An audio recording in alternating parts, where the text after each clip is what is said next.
ada hal yang menarik dalam Alkitab, yaitu bahwa Tuhan selalu memilih yang kedua. Yakub adalah putra yang lebih muda, sedangkan Esau putra tertua. Tetapi Tuhan memilih Yakub, bukan Esau. Manasya adalah putra pertama Yusuf, dan Efraim adalah yang kedua. Namun Tuhan memilih Efraim. Batsheba memiliki dua putra. Tuhan membuat putra pertamanya mati dan mengasihi putra keduanya, yaitu Salomo. Tuhan sangat mengasihi Salomo, sehingga dia mengutus Nabi Nathan untuk memberinya nama Yedija, yang berarti kekasih Tuhan. Dalam silsilah Tuhan Yesus lahir dari keturunan ini. Mengapa Tuhan menolak yang lebih tua dan menyukai yang lebih muda? Mengapa Allah membenci yang pertama dan memilih yang kedua? Ini yang harus kita temukan. Dalam kitab Keluaran, kita melihat perintah Tuhan bagi bangsa Israel untuk membubuhkan darah pada tiang-tiang pintu bagi anak sulung mereka. Mengapa anak sulung ada dalam bahaya sedangkan yang kedua tidak? Mengapa Alkitab mengharuskan buah sulung dari lembu dan domba ditebus, dan bila tidak leher mereka dipatahkan? Bahkan anak sulung orang Israel pun harus ditebus di samping buah sulung lembu dan domba. Bila anak sulung tidak ditebus, mereka tidak terhitung sebagai umat Allah dan harus disingkirkan. Mengapa Tuhan membuat suku Lewi menjadi harga penebusan untuk semua anak sulung Israel? Bahkan ketika jumlahnya kurang, Tuhan menghendaki perak untuk harga penebusan itu. Mengapa Allah menolak anak pertama dan memilih anak kedua? Alkitab bukanlah catatan yang sembarangan. Alkitab mencatat hal-hal tertentu untuk mengungkapkan prinsip yang sangat penting, sekalipun prinsip itu tidak banyak dipahami orang. Tuhan tidak melakukan sesuatu dengan sembarangan. Karena itu, bila kita dapat mempelajari prinsip ini, kita akan sangat maju dalam mengenal Tuhan dan hal-hal rohani. 1 Korintus pasal 15 ayat 46 menuliskan, "Tetapi yang mula-mula datang, bukanlah yang rohaniah, tetapi yang alamiah. Kemudian barulah datang yang rohaniah." Sekalipun 1 Korintus pasal 15 berbicara tentang kebangkitan tubuh, kita akan fokus pada prinsip rohaninya. Prinsip yang ada di sini adalah bahwa segala sesuatu yang datang lebih dulu adalah alamiah, sedangkan segala sesuatu yang datang kedua adalah rohaniah. Inilah alasan mengapa Tuhan memilih yang kedua dan menolak yang datang lebih dulu. Dalam Injil Yohanes pasal 3 ayat 3, Tuhan Yesus berkata, "Aku berkata kepadamu, sesungguhnya jika seorang tidak dilahirkan kembali, ia tidak dapat melihat kerajaan Allah." Dan dalam Yohanes pasal 3 ayat 6, Tuhan mengatakan, "Apa yang dilahirkan dari daging adalah daging, dan apa yang dilahirkan dari roh adalah roh." Tuhan berkata bahwa tidaklah cukup untuk dilahirkan sekali. Seseorang harus dilahirkan kembali. Tanpa dilahirkan kembali, seseorang tidak dapat melihat kerajaan Allah. Tetapi bila dia dilahirkan kembali, dia akan memiliki hidup yang kekal dan dapat melihat kerajaan Allah. Setelah itu Tuhan Yesus menjelaskan bahwa kelahiran pertama adalah dari daging, dan kelahiran kedua adalah dari roh. Yang pertama adalah segala sesuatu yang kita miliki saat kelahiran alami kita. Dan yang kedua adalah segala sesuatu yang bukan dari daging, yang lahir dari roh, dan yang datang sebagai hasil dari kelahiran roh. Hal-hal yang dilahirkan dari daging adalah yang kita warisi dari orang tua kita. Hal itu mencakup emosi, bakat, kelemah lembutan, kerendahan hati, kasih, ketegasan, kesabaran, dan yang lainnya yang berasal dari kelahiran alami kita. Semua kebaikan yang kita miliki sebelum menerima Roh Kudus dan dilahirkan kembali, serta segala sesuatu yang dipandang baik orang lain, ada di dalam kategori yang Tuhan sebut lahir dari daging. Apakah semua yang kita miliki setelah lahir baru lahir dari Tuhan? Atau masihkah ada hal-hal yang lahir dari daging? Kita tidak boleh menganggap bahwa hanya hal-hal yang berdosa dan najislah yang lahir dari daging, dan hanya hal-hal itulah yang perlu disingkirkan.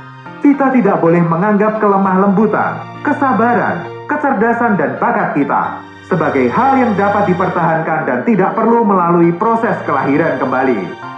Apakah kita sadar bahwa segala sesuatu yang kita miliki dan lakukan tanpa Roh Kudus, tanpa bersandar pada Tuhan, adalah warisan dari yang pertama? Apakah kita sadar bahwa mereka berasal dari daging dan orang tua kita? Semua hal ini harus ditolak dan ditinggalkan. Hanya hal-hal yang kita peroleh melalui Roh Kudus, yang melalui bersandar pada Tuhan, yang berkenan pada Tuhan, adalah apa yang Tuhan kehendaki. Banyak orang Kristen yang bingung. Mereka tidak dapat membedakan antara yang pertama dan yang kedua.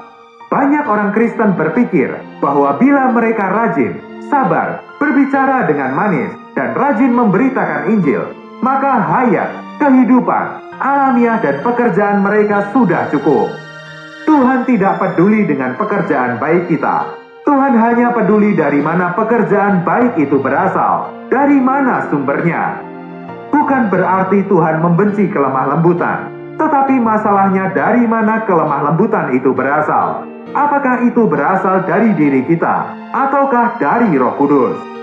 Prinsipnya kita harus bertanya dalam segala hal. Apakah hal itu berasal dari yang pertama atau yang kedua?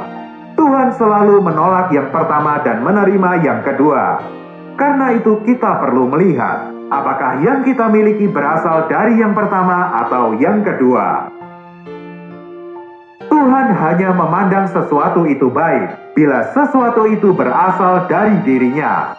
Hanya apa yang dianggap Tuhan baiklah yang benar-benar baik. Tuhan hanya menginginkan apa yang diperoleh setelah kelahiran kembali. Dia mau segala yang datang dari yang kedua. Kebaikan dan kesabaran alamiah itu seperti karet gelang. Ketika karet gelang diregangkan sampai batas tertentu, maka karet itu tidak lagi elastis. Bila sesuatu berasal dari Tuhan, hal itu dapat diregangkan tanpa batas. Sumber yang bersifat daging tidak dapat memenuhi kebutuhan rohani. Apa yang berasal dari Adam tidak dapat membantu yang berasal dari Kristus. Ini adalah sesuatu yang pasti. Banyak orang berpikir bahwa selama mereka mengasihi orang lain, maka segalanya sudah baik. Tetapi hal ini tidaklah cukup. Tuhan tidak hanya menolak hal-hal buruk, Dia juga menolak banyak hal-hal yang baik. Tuhan bukan hanya menolak dosa di dalam daging, Dia juga menolak kepandaian, perbuatan baik, dan kebenaran di dalam daging. Tuhan tidak berkenan dengan apapun yang datang dari yang pertama, yang datang dari daging dan hayat alamiah. Tidak ada hal yang berasal dari yang pertama yang dapat bercampur dengan apa yang baru. Dalam kitab Injil, Tuhan Yesus memberitahu manusia bahwa bila mereka tidak membenci bapa, ibu, istri, dan anak-anaknya, ia tidak dapat menjadi murid Tuhan. Dalam surat-suratnya, Paulus bukan hanya menasihati anak-anak untuk tunduk pada orang tua mereka, tetapi juga agar orang tua tidak membangkitkan amarah anak-anaknya. Di tempat lain kita melihat sebuah firman untuk suami istri. Suami harus mengasihi istri, dan istri harus mengasihi suami. Bila kita tidak dapat membedakan antara yang pertama dan yang kedua, antara daging dan roh, kita tidak akan memahami makna di balik firman ini. Bila kita tidak dapat membedakan antara yang pertama dan yang kedua, saat kita membaca perkataan Tuhan Yesus, kita akan berpikir bahwa kita dapat memperlakukan kerabat kita dengan semau kita. Ketika kita membaca Paulus mengatakan harus saling mengasihi, kita akan berpikir bahwa kita dapat melupakan segalanya selain mengasihi. Tuhan Yesus melarang kasih yang alamiah, sedangkan Paulus menyuruh kita untuk memiliki kasih yang rohani. Bila kasih kita merupakan kasih yang alamiah, kita akan terseret menjauh dari Tuhan. Persekutuan kita akan berkurang, kasih kita akan menyimpang, dan kemesraan kita dengan Tuhan akan hilang karena orang yang kita kasihi.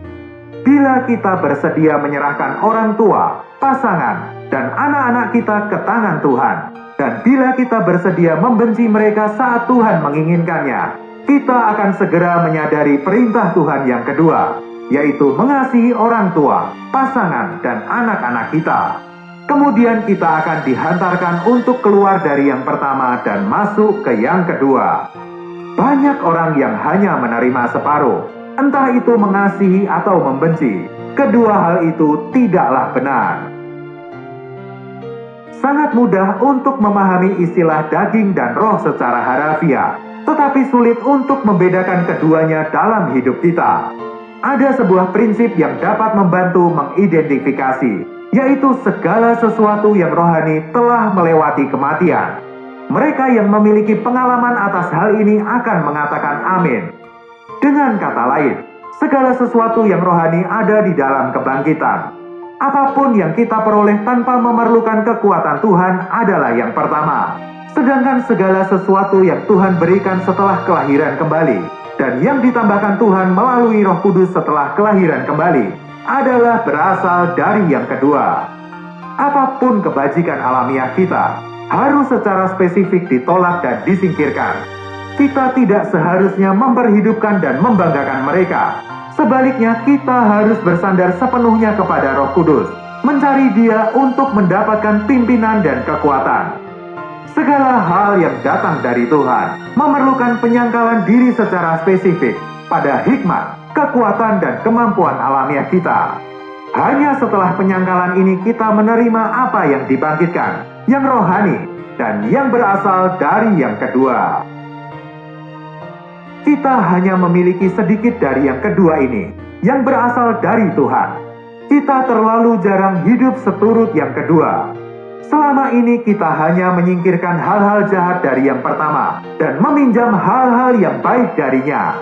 Tetapi Tuhan mengatakan bahwa bagaimanapun kita pandang baik ataupun buruk, semuanya harus dibuang dan harus melewati kematian. Kita mungkin berpikir, bila kita tidak menggunakan kepandaian kita, apakah kita harus menjadi tidak bernalar atau bodoh? Tidak, hal ini berarti bahwa Tuhan ingin membawa segalanya melalui kematian.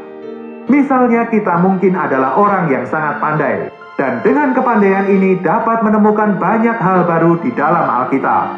Namun kita tidak bersandar pada kepandaian kita, melainkan hanya bersandar pada Tuhan. Tanpa bersandar pada Tuhan, kita tidak dapat berbuat apapun. Alkitab menuliskan, sebab di luar aku kamu tidak dapat berbuat apa-apa. Bila kita melakukan seperti ini, yaitu tidak dapat berbuat apa-apa di luar Dia, kita akan melalui kematian dan diri kita akan disingkirkan.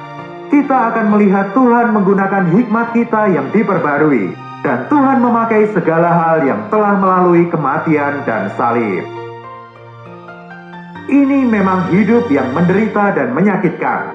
Dengan hidup seperti ini, kita akan kehilangan semua kebebasan kita. Kita tidak seharusnya melakukan sesuatu dengan cepat. Kita harus menunggu Tuhan, lebih banyak berdoa, dan mengenal betapa tidak bergunanya diri kita. Hanya hidup semacam ini yang dapat menghasilkan buah. Sesungguhnya jikalau biji gandum tidak jatuh ke dalam tanah dan mati, ia tetap satu biji saja. Tetapi jika ia mati, ia akan menghasilkan banyak buah. Banyak orang yang tidak mau mengambil sikap seperti ini. Karena itu di dalam sepanjang hidupnya, mereka terus hidup dari yang pertama. Mereka tidak pernah hidup di dalam yang kedua karena alamiah mereka belum mati. Walaupun secara luaran mereka terlihat baik, mereka tidak dapat menghasilkan buah rohani yang sejati. Perhatikan teladan Tuhan Yesus yang tidak mengenal dosa. Sekalipun bila Dia mengatakan atau melakukan sesuatu dari dirinya sendiri, Dia tidak akan pernah salah, karena Dia tidak berdosa, bersih, dan tidak bercacat. Namun Dia mengatakan bahwa Dia tidak dapat melakukan atau mengatakan apapun dari dirinya sendiri. Dia hanya mengatakan apa yang didengarnya dari Bapa. Dia menyadari bahwa melakukan segala sesuatu menurut dirinya sendiri adalah alamiah, dan hal itu tidak seturut Allah.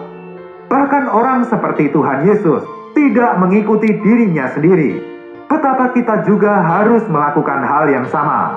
Hidup kita tidak boleh hanya sekedar mengalahkan dosa, kita juga harus mengalahkan daging. Hal itu bukan hanya menang atas keburukan, tetapi juga atas alamiah kita. Hidup dan pekerjaan kita terlalu banyak dikendalikan oleh kehendak dan hikmat kita. Kita telah terlalu banyak berusaha melayani Tuhan dengan kekuatan sendiri. Panggilan Tuhan hari ini adalah agar kita melihat kesia-siaan segala sesuatu yang berasal dari alamiah, sehingga kita merendahkan diri, mengosongkan diri di hadapan Tuhan, sepenuhnya taat dan bersandar kepada Tuhan. Kehidupan seperti ini adalah hidup yang bergantung, hidup yang rendah, terikat, terpenjara dan seperti hamba. Bila kita hidup seturut yang kedua, setiap hari kita akan direndahkan dan diikat sebagai tawanan dan hamba. Tetapi ini adalah satu-satunya jenis kehidupan yang menyenangkan Tuhan. Hanya pekerjaan seperti ini yang efektif secara rohani. Segala sesuatu yang berasal dari daging tidak berarti apapun di mata Tuhan. Akhirnya marilah kita ingat setiap hal yang akan kita kerjakan dan yang mampu kita kerjakan tanpa banyak berdoa, tanpa sepenuhnya bersandar pada Tuhan dan kuat kuasa Roh Kudus. Hal-hal itu tidak menyenangkan Tuhan dan pasti tidak dibenarkan Tuhan, karena hal itu berasal dari daging. Semua yang kita miliki harus kita terima dengan rendah hati, melalui sepenuhnya bersandar pada Tuhan. Kiranya kita meletakkan hayat alamiah kita pada kematian hari demi hari, melalui hayat Tuhan, sampai hari di mana Tuhan datang kembali. Kiranya ciptaan baru Tuhan menelan ciptaan lama kita. Tuhan memberkati.